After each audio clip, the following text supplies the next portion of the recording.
Okay. Hello, sir. Very nice sport, sir. What are your expectations from the results from the elections?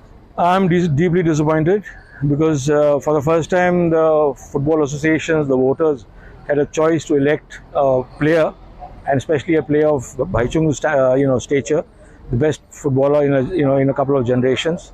And the administrators of football did not exercise their judgment in the interest of football, but in other interests prevailed. And it's a sad day for Indian football, and it only reflects why football is in the condition that it is, and and why I think it's going to be more downhill from here than what it was. And how do you see the battle between the Baichung and the Kalyan Chowdhury? I don't think it's a battle. I think it's an election. It's an election like any other. But it was an unequal election from the beginning because Kalyan Chowdhury had the support of various other, actors other than football administrators. So we knew it was an unequal battle, but we wanted Bhaichung to be an option, and for voters to exercise that option. But obviously they didn't. They had other interests in mind.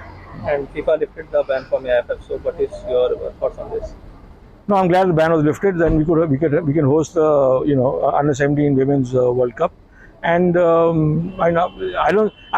it's too sad a day to even think about the ban and the World Cup, because you think of World Cup as an event. You're looking at longer term interests of Indian football. You want the best leadership, and the best was not taken when the option was there. So that's a sad day, and I'm deeply disappointed in our members. There was subset that many of the general secretaries were under pressure to vote for Kalyan. What's your thought? Well, obviously, because most of them said that they would not allow an outside influence to happen.